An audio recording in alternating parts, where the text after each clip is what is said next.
A terrifying date is approaching for all Russian ultra-patriots and die-hard Putinists. On January 12, 2026, the so-called Special Military Operation will match the duration of the Great Patriotic War. Propagandists are dreading this moment, because shameful comparisons are inevitable. Back then, in 4 years, they defeated fascism and took Berlin. And now they've defeated common sense and taken Kupiansk on credit. In a few weeks, the duration of the war will equal that of the Great Patriotic War. When people ask, why haven't we achieved the same result? It's because not the whole country is at war. The top brass are fighting. The government is fighting. The administration and the president are fighting. The governors are fighting. But further down the line, what are you trying to ruin people's mood? It's New Year's for us. The trouble isn't at the front, the trouble is in the rear. And something needs to be done about it. Naturally, it's all the fault of the Russian population who are fighting and dying poorly. But Putin is doing great. He alone, with a group of heroic bureaucrats, is advancing against all of NATO. It's nonsense. Nonsense.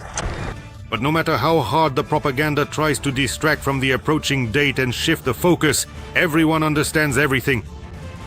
A special operation lasting as long as the Great Patriotic War is a disgrace that can never be washed away. Putin's regime is built on and sustained by a culture of victory mania. This is the main ideology of the Russian Reich.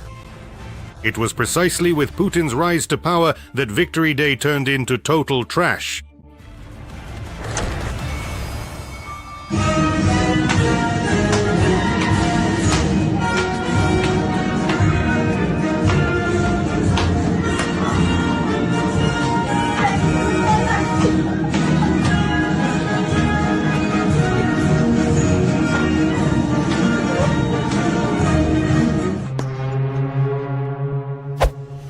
The entire modern Russian myth is built on the victory in the Great Patriotic War. All these mental cliches about Grandpa's overcoat, Katyusha, the T-34, soldier's porridge, and we can do it again. For 25 years, Russians have been told that they are the greatest and most unique people because 80 years ago, 27 million died in the war. But at least they took Berlin. And now comes a sobering reality, because in all that time, the descendants of the victors can't even take a single region in its entirety. They've been storming Pokrovsk for 4 years. We all appealed to the memory of the Great Patriotic War. It turns out that we weren't able to do what they did, what our ancestors, who are actually very close to us, managed to accomplish. The only thing Russia has managed to repeat is a treacherous attack without declaring war, bombing Kyiv at 4 a.m., and losses comparable in scale to World War II. 1.5 million. A number that truly deserves a very significant big question mark indeed. I assert, in other words, my opinion is that there are over 1 million victims, killed, missing, and wounded, including those who died in hospitals. For 25 years, people in the swamps took pride in victory and covered themselves in St. George ribbons. And now they watch as the Supreme Commander-in-Chief appears dressed like a Piotr security guard. With the Chief of the General Staff, they discuss the heroic capture of a village with just 3 houses, for which more Russian soldiers died than the population of that village. The war has dragged on, well, you could say, for 4 years now, maybe even longer. Call it what you want, but you can't call this a victory, let alone a convincing one. Victory Parade in Odessa gained control of the Black Sea, the northern coast of the Black Sea, unblocked Transnistria, and so on. How many times have we talked about this? But this will not be achieved, as you understand. Why the hell? That's because... Well, because...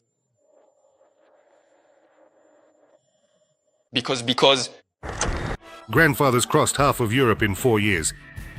And the crazed grandkids, after 4 years of the special military operation, are complaining to the US president that Ukrainians are bombing Putin's residence.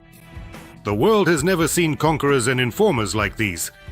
in during the late hours of the night, specifically from December 28th into the early morning of the 29th in the year 2025. The Kiev regime deliberately carried out a significant and unprovoked terrorist attack, employing a substantial number of 91 strike unmanned aerial vehicles, commonly known as drones, in this aggressive act. Long-range drones targeted the state residence of the President of the Russian Federation in the Novgorod region.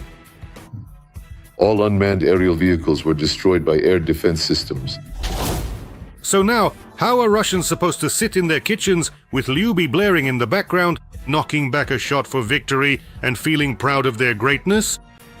After all, they've been told that they were the only ones who won the war. Regarding our ongoing relationship with Ukraine, I must respectfully disagree with your previous statement when you just asserted that if we had been completely separated, we most certainly would not have achieved victory in the war. We would have won anyway.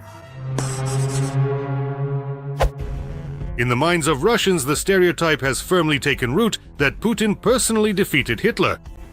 He and his political strategists have blurred all the lines of history and claimed this victory for himself alone. For Russians, May 9th is associated specifically with him, not with the victory itself. That's why the protracted special military operation is his personal disgrace as a dictator. Back then, over 1,418 days, the Soviet people saved the entire world from the Brown Plague and extinction. They liberated dozens of nations from oppression and divided the world into spheres of influence. And now their descendants, under the leadership of the bold one, a Stalin substitute, can't defeat Ukraine. Just one. Even with the help of another nuclear power, North Korea, and with China's support. Just think about that, Russians, and live with it. The war has given meaning back to my generation.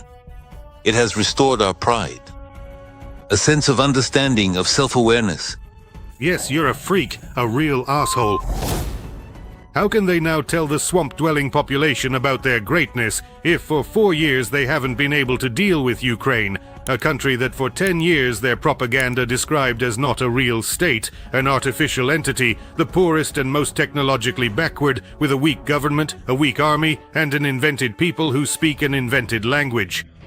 In a hot war will defeat Ukraine in 2 days. Why even bother defeating them, for God's sake? It's just Ukraine. We'll suppress those firing points. This is what we discussed during the commercial break. They tried to raise an eyebrow but ended up tearing their rubber ass. And the Kremlin dug this pit of shame for itself. For 10 years, propaganda called Ukrainians fascists and Nazis.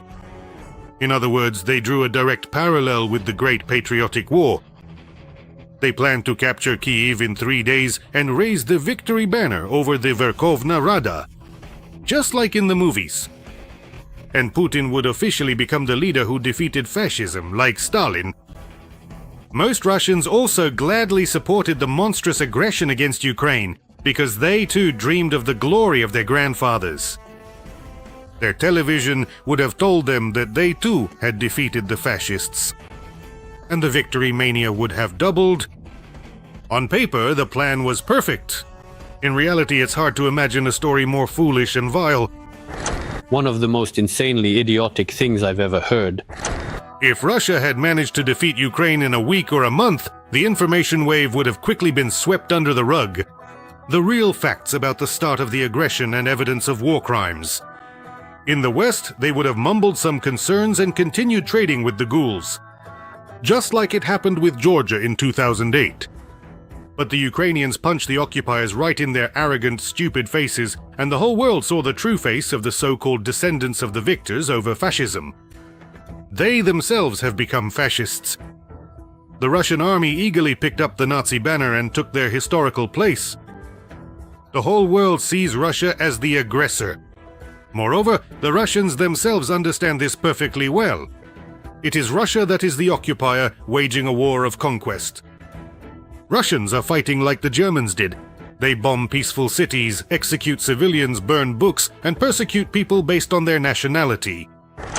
We stopped at a gas station before the city, before Berlyansk. Good evening, please tap your card. I say, why are you speaking to me in Ukrainian? The girl is standing there. I say, why are you speaking to me in Ukrainian? She stays silent. I ask again, why are you speaking to me in Ukrainian? Because I want to. Well, you want to. You want to? Fine, that's it. To the nearest checkpoint. They sent her to the ADMKR, to the basement. The basement, let's go relax. Let's go relax in the basement. The Russian army burns entire cities and villages to the ground as it advances, leaving only chimneys behind, just like the Nazis did during the Great Patriotic War. Even the most die-hard patriots admit this. All the way to the border with the Dnipropetrovsk region. You drive through these villages and they're completely destroyed. There are only chimney stacks left standing, like, I don't know, the memorial in Belarus, Katyn chimney stacks, a cemetery of dead villages. That's the state these settlements are in. And Ukraine is actually standing up to fascism and heroically defending its land. Yes, the Ukrainians are retreating. But the USSR also retreated at first, until at some point the enemy faltered. The same will happen now. Russia won't be able to fight like this for long. Russia will simply run out of people. Everyone thinks about the economy, money, resources, equipment, but it's people who will run out first. Vladimir Vladimirovich Putin, take me to the war. I want to take revenge for Russia. Moscow is fighting with mercenaries. Russians aren't going to defend their homeland. They're going to make money so they can pay off their loans and renovate their kitchens. But the number of mercenaries isn't unlimited. How many more people in Russia are willing to die for cash and a Lada Priora? 1 million have already been lost at the front. At most, there's another 1 million drunks crawling under fences, dreaming of raising the flag over the Reichstag. Or at least raising the flag over the ruins of some village in Donbass. And then dying right there. Of course, propaganda is trying to encourage people to join the army. Like, rise up vast country for a mortal fight. The special military operation is already being called the New Patriotic War. But patriotic wars aren't fought with mercenaries. It's a contradiction in terms. No one fights for their homeland for money. That's an invention of the Putin regime. The only thing in which Russia has outdone the Soviet Union is in its even more inhumane treatment of its own soldiers. Strangely enough, in the Soviet army, soldiers were treated better. Despite the enormous losses, wounded soldiers there were not sent into assaults. And penal battalions were separate units, from which you could be transferred if you were wounded. But the modern Russian army is one big penal battalion, and you can only finish your service either feet first or forward, without your legs. My husband tomorrow, he would have... Sunday. 6 months? My husband is already gone. It's been 6 months. My husband went off to fight, and 42 people went with him. Ask me, is even one of them alive? No. Not a single one of them is left. My husband held out longer than anyone. This war cannot end with a truce with the aggressor. Like World War II, it must end with the defeat of the aggressor. Or at the very least, like in the scenario of the First World War, when the aggressor simply could no longer fight and asked for capitulation themselves. At that time, by the way, the Germans were actually on French territory. But that no longer mattered, because the empire had collapsed. The same fate awaits the Russian pseudo-empire. And Ukraine will inevitably win its own patriotic war. In the Belgorod region of the aggressor country, the Russian Federation. On January 9th, more than 500,000 people were left without electricity, and there were also disruptions in heating and water supply. This was stated by the governor of the region, Vyacheslav Gladkov. We have 556,000 people without electricity in 6 municipal districts. Almost the same number are without heating. First and foremost, this concerns 1920. Apartment buildings. Almost 200,000 people are without water and sewage services. According to the Telegram channel Pepel in Belgorod, a strike was carried out on the Storozhevaya substation as well as likely on other energy infrastructure facilities, resulting in the entire city being left without power. The channel also reported a strike on the Luch CHP over which smoke was seen rising. Local residents are reporting a total blackout. Darkness. Blackout. Over there, like the other villages, are completely pitch black. Part of the Oriol region in the Russian Federation has also been left without electricity. Just now, the electrical power went out completely. It was on just a moment ago, then suddenly something exploded. The governor of the Oriel region, Andrei Klitschkov, wrote on his channel that as a result of the attack, a public utility facility in Oriel was damaged, which is why water and heating systems are being restarted in several districts of the city. Meanwhile, reports online say that the Oriel CHP plant was hit. Let us recall that on the night of January 9th, the Russian Federation launched a massive strike on Ukraine. Kyiv, Lviv, and other regions of Ukraine were hit. According to Ukrainian President Volodymyr Zelensky, Russia launched about 250 drones, 13 ballistic missiles targeting energy facilities and civilian infrastructure, 1 medium-range Oreshnik ballistic missile, as well as 22 cruise missiles at the country. There are dead and wounded. The attack was carried out during a period of significant cold which worsened its consequences for the civilian population.